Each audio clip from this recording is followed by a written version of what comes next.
Hoje vamos relembrar,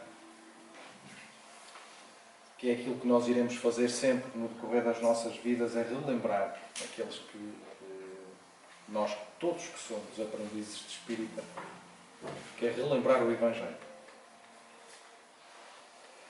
O capítulo de hoje é o capítulo 7, Bem-aventurados os pobres de espírito, e o objetivo do trabalho é esclarecer a necessidade de se combater o orgulho e o egoísmo e quais são as consequências práticas destes atos. No Evangelho, Kardec traz-nos assim: Bem-aventurados os pobres de espírito, pois que deles é o reino dos céus. O que é que se deve entender por pobres de espírito? Isto é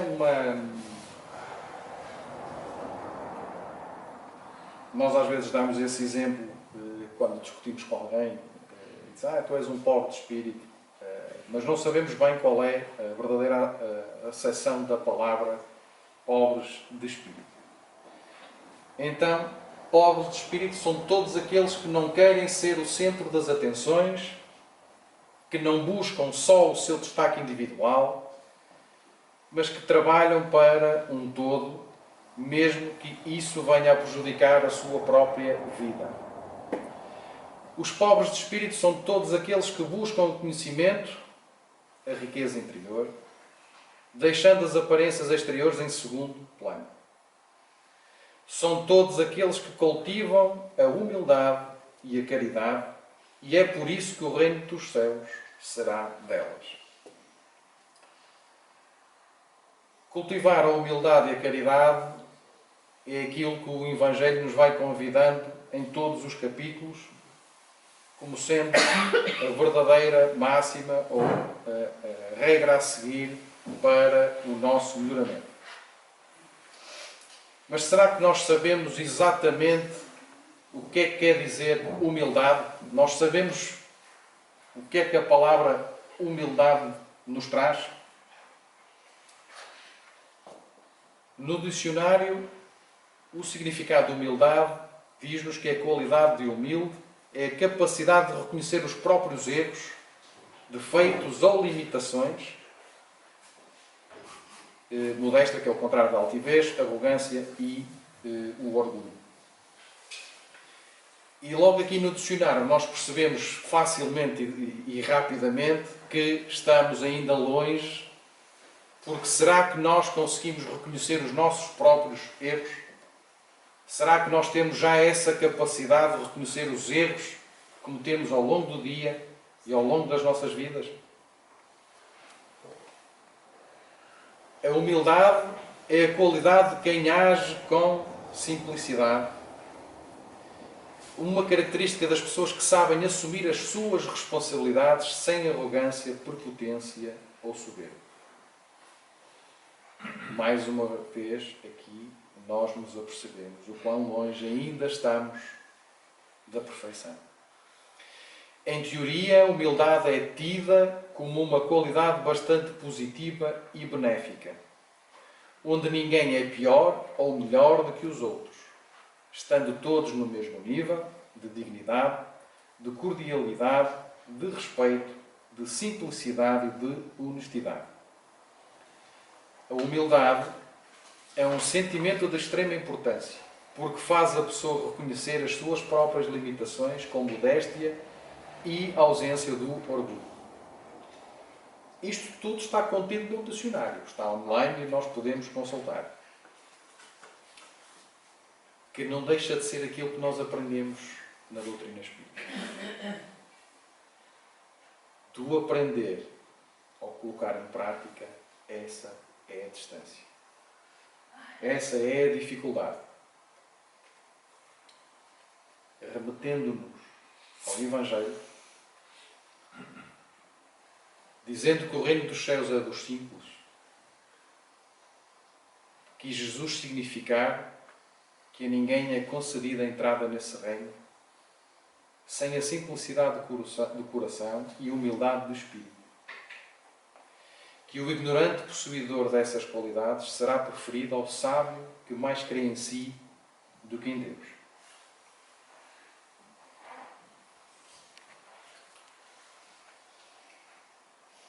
Então o que é que nós podemos entender por reino dos céus? O reino dos céus não é um local. Não é uma cidade, nem sequer é o céu que nós temos diante das nossas cabeças neste planeta. É um estado de espírito que pode ser conseguido mesmo nesta vida. Este estado abrange a paz e a felicidade interior,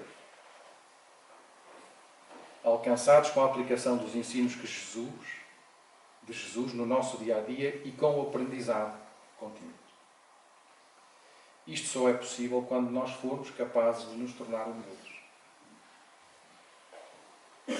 Só esse sentimento fará o homem reconhecer os seus erros e defeitos e a necessidade de melhoria interior.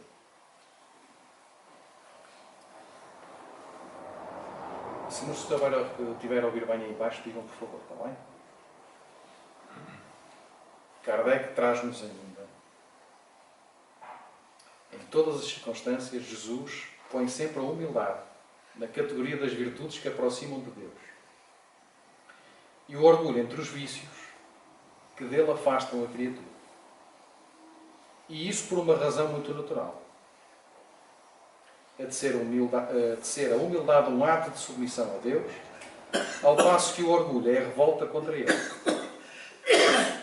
Mais vale, pois, que o homem, para a felicidade do seu futuro, seja pobre em espírito, conforme entende o mundo e rico em qualidades morais.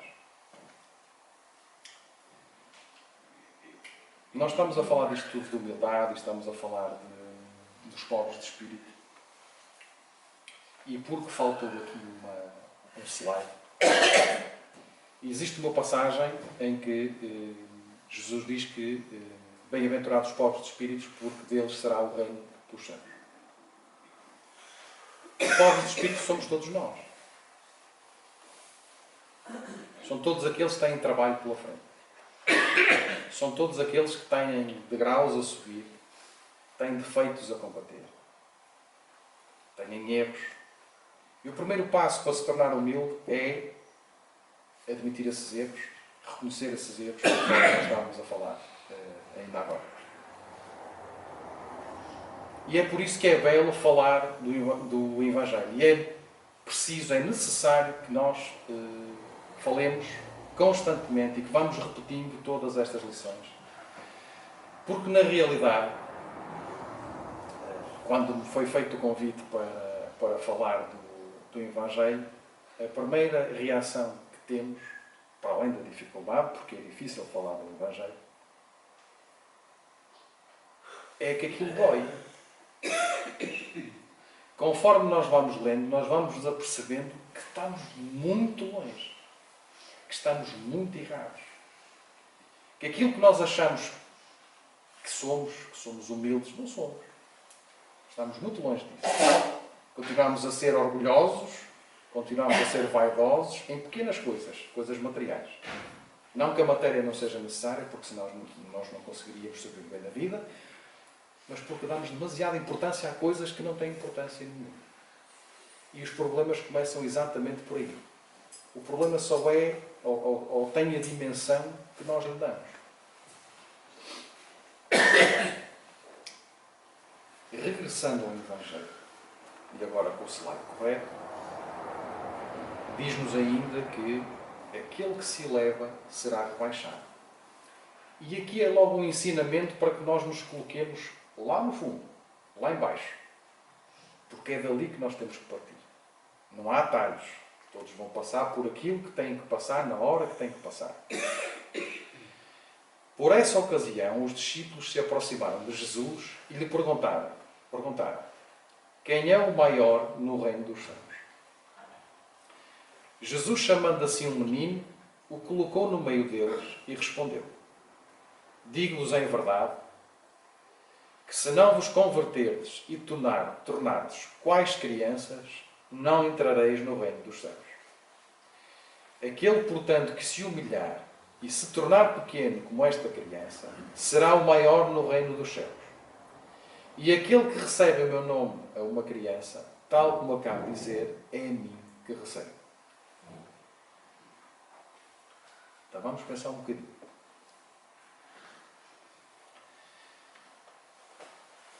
A doutrina espírita mostra-nos racionalmente a necessidade de combater o orgulho. E nós vamos vendo não só pelo Evangelho, mas também pelos outros livros da codificação e restantes livros, porque é aquilo que nós necessitamos de ser ouvido. A aprendizagem só acontece por ato contínuo de repetição. É assim em tudo. Só melhoramos quando vamos repetindo. Nós, para nos tornarmos um bom tocador de guitarra, temos que treinar muito. E é pela repetição que nos vamos tornando melhores. Demonstra através da reencarnação, e aqui a importância da reencarnação nas nossas vidas, que tudo o que plantamos iremos colher. Ou seja, se nos elevarmos através do orgulho, colocando-nos acima dos nossos irmãos, companheiros aqui da vida, nós seremos rebaixados no mundo espiritual. Assim, é a consequência da lei da ação e reação. Será também rebaixar-nos em uma futura reencarnação. Aquele que foi muito grande noutra altura, nesta vida, possivelmente será rebaixado. Para que possa aprender todas as fases. Possa passar por todas as fases. Daí surgem as dificuldades e os problemas que não entendemos. Vou voltar a repetir. Daí surgem todas as dificuldades e problemas que nós não entendemos nas nossas vidas. Porque temos, mas que têm a sua origem em atos pretéritos. A importância da reencarnação é a explicação que a reencarnação nos dá, porque é que as coisas são conforme são, porque é que acontecem e porque é que têm que acontecer. Se ao contrário, nós nos posicionarmos de uma forma humilde perante a vida e perante os nossos irmãos, seremos grandes no mundo espiritual e numa próxima reencarnação possivelmente não existirá tanto sofrimento. O objetivo da nossa vida aqui só será atingido com humildade. Este objetivo é o aprendizado através das mais variadas oportunidades que a experiência reencarnatória nos oferece. Seja vivenciando os problemas, as dificuldades e mesmo as mais banais situações diárias. Isto tudo porque a vida é essencialmente uma escola. Poderemos dizer que nós passamos muito tempo aprendendo do outro lado da vida até virmos a este. Esta é a escola da vida. É aqui que nós vamos aprender, nos vamos melhorar, nos vamos trabalhar. É aqui, deste lado. Aquilo que nós trazemos na mochila, muitas das vezes, que é pouco, nós não conseguimos completar. Se não tivéssemos a oportunidade das múltiplas reencarnações, coitados de nós. O Evangelho traz-nos essa calma. Porque explica porque é que nós sofremos. Só cresce nesta escola aquele que combate o seu orgulho e substitui pela qualidade indispensável ao aprendizado. Utilizando a velha máxima que Jesus nos ensinou, que é não fazer aos outros aquilo que nós não gostamos que nos façam. Se todos nós fizéssemos isso na nossa vida, meus amigos, nós estávamos muito melhor. E não estávamos a passar por nem metade daquilo que nós estamos a passar hoje.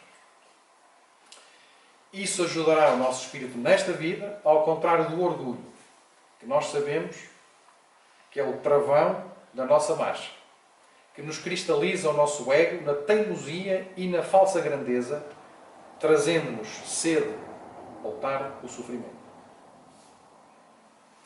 O orgulho é a chaga da humanidade. Basta olhar aquilo que está a acontecer.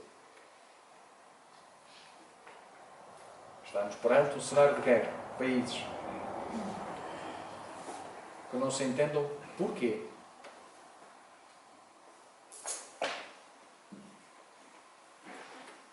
Se tornassem humildes, aquilo não aconteceria. E basta transpormos isso, estamos a olhar num cenário de guerra, um cenário grande, Basta transportarmos isso para o nosso lar. Muitas dos atritos, discussões, o que for, nas nossas vidas, nos nossos lares, é porque nós somos orgulhosos. Não estou a querer dizer que nós devemos ser submissos. Não é isso. Mas às vezes, por uma pequena cedência, se resolve grandes problemas. E a vida é feita de cedências. Porque somos orgulhosos. E não damos o braço a torcer.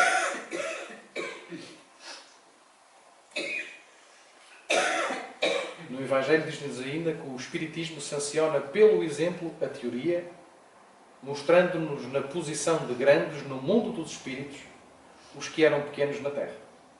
Tem lá alguns exemplos também.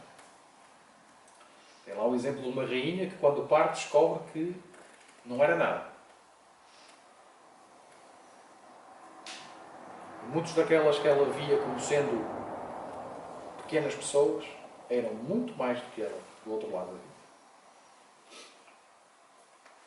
E bem pequenos, muitas vezes, os que na Terra eram os maiores e os mais poderosos. E que os primeiros, ao morrerem, levaram consigo aquilo que faz a verdadeira grandeza no céu e que não se perde nunca. As virtudes, ao passo que os outros tiveram de deixar aqui o que lhes constituía a grandeza terrena e que se não leva para outra vida. A riqueza, os títulos, a glória, a nobreza do nascimento e outros tantos. Não é preciso ser religioso para entender que quando morremos fica cá tudo.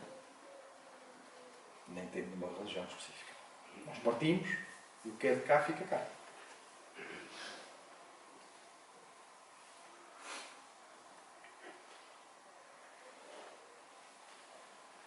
Neste capítulo, o ponto 7, que fala dos mistérios ocultos aos doutos e aos prudentes, em Mateus diz-nos assim: disse então Jesus estas palavras: graças te rendo, meu Pai, Senhor do céu e da terra, por haveres ocultado estas coisas aos doutos e aos prudentes, e por as teres revelado aos simples e aos pequenos.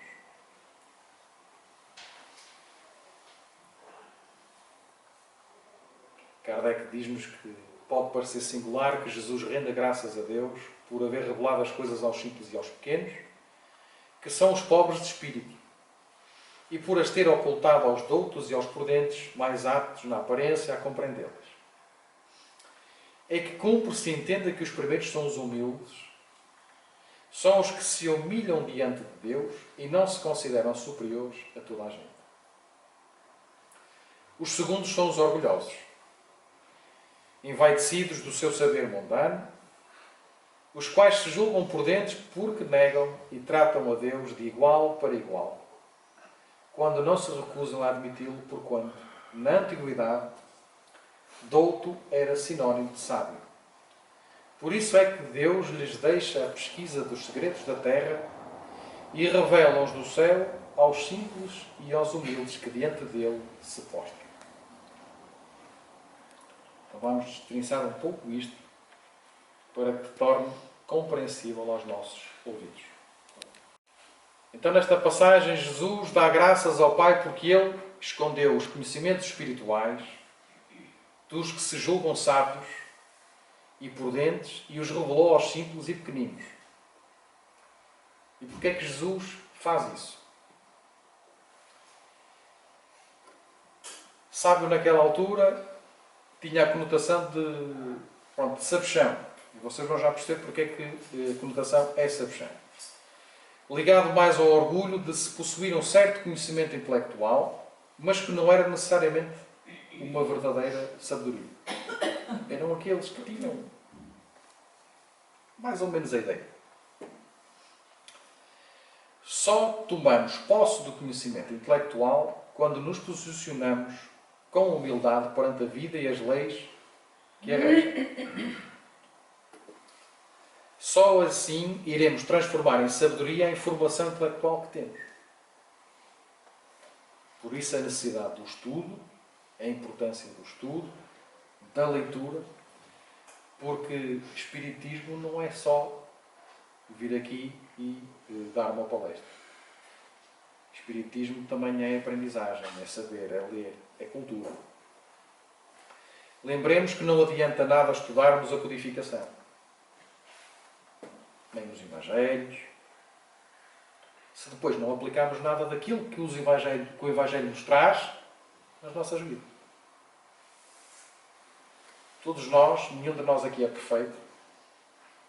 Todos nós cometemos erros e vamos falhando durante o nosso dia-a-dia, na nossa vida. Estudar sim é necessário, colocar em prática o máximo que nós conseguirmos colocar. Porque é pela repetição que nós vamos aprender. Se nós lermos a codificação, se decorarmos o que lá está, mas isso nada valer para aplicação na nossa vida, não serve de nada. É mais um livro que nós lemos. E a codificação não é para ler e guardar na gaveta. A codificação é para ler com frequência e estudar. Isto parece maçador, mas não é. Na realidade, como eu dizia, Espiritismo também é cultura, porque nós aprendemos muitas outras coisas que não só que a codificação nos traz, mas também noutras áreas.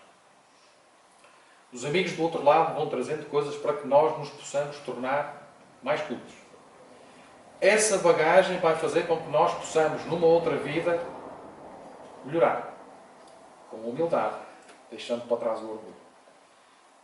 Não esperem resultados enormes, porque as coisas são feitas de forma gradativa. É com pequenos passos. Quem quer deixar de fumar vai passar por pequenos passos. Não quer dizer que não seja capaz de o cortar de uma vez só. Mas se começar a colocar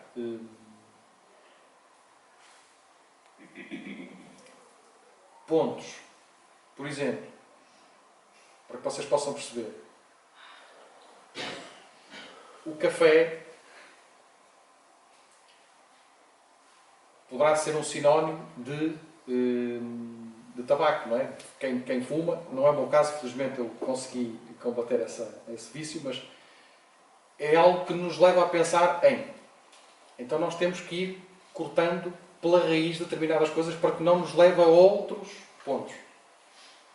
E assim é na vida sempre. Se eu não quero ser orgulhoso, eu vou ver o que é que me faz tornar orgulhoso em determinadas coisas. Então eu vou cortando por baixo. Um dia mais tarde eu tenho os frutos. A semeadura é livre, mas a colheita é sempre obrigatória. Vai sempre depender de nós. Múltiplas vezes se fala aqui da necessidade da nossa melhoria interior.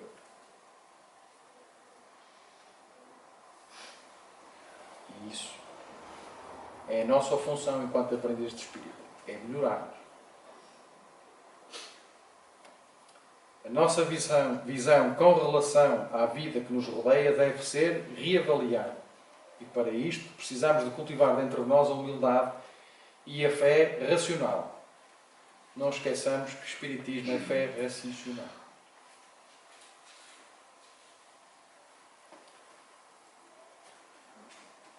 Já não trazia há algum tempo. E trago-vos aqui uma lição, que é a lição 18, que fala das nossas tarefas.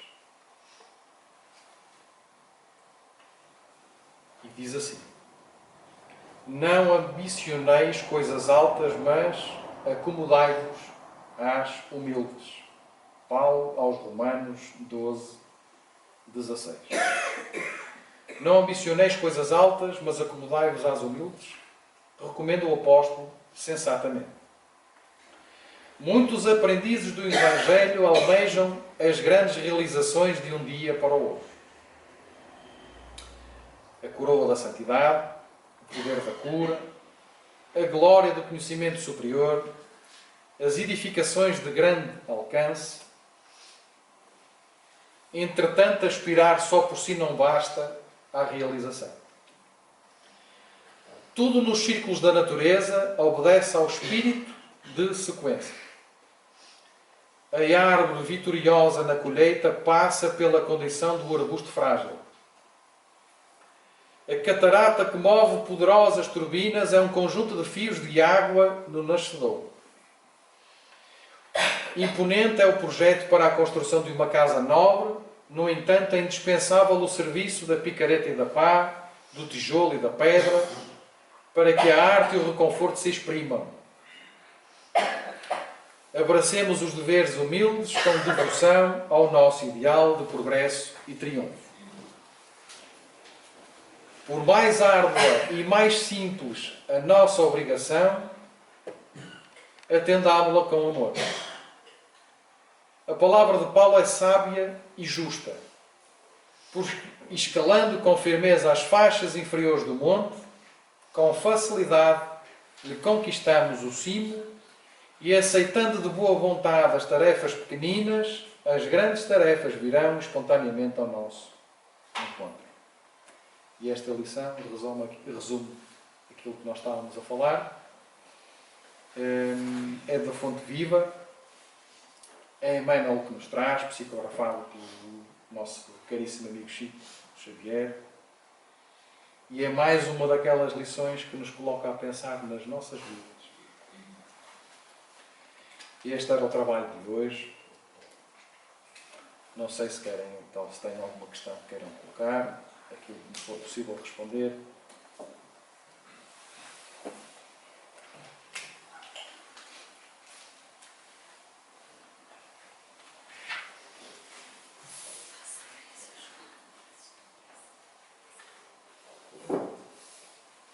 Não havendo questões, convidava a todos a elevar os pensamentos ao mais alto, a Jesus, aos bons amigos deste lar,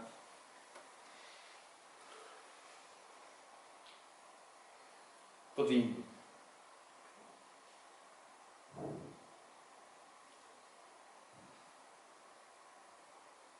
e agradecendo a oportunidade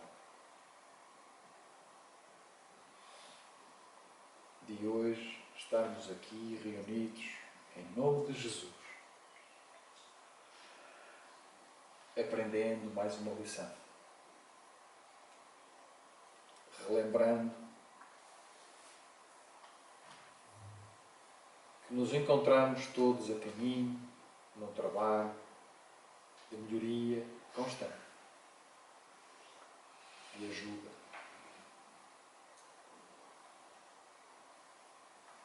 Relembrando que é com aqueles que se encontram nos nossos lares, as nossas famílias, filhos, pais, amigos,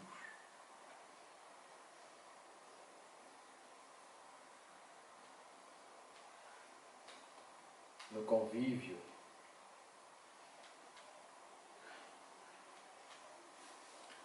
em que podemos levar estas palavras que Jesus nos traz.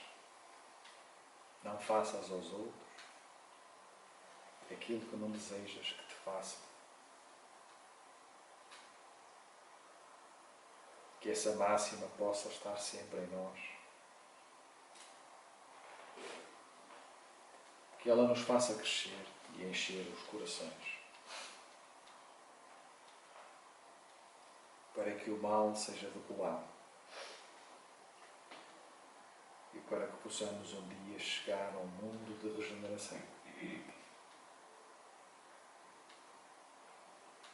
Tal é esse o caminho.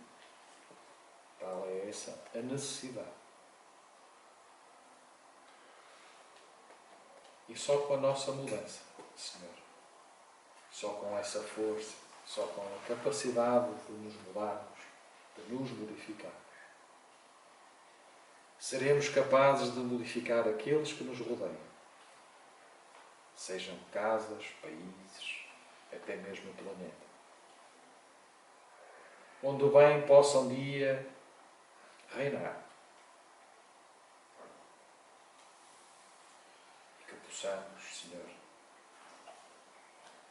estendendo as mãos ao alto, agradecer pela paciência e pelo carinho e cuidado que tens com todos.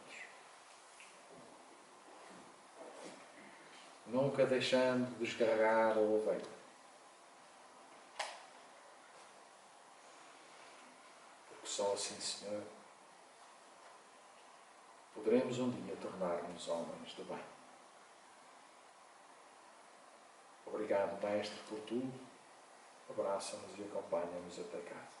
Que assim seja.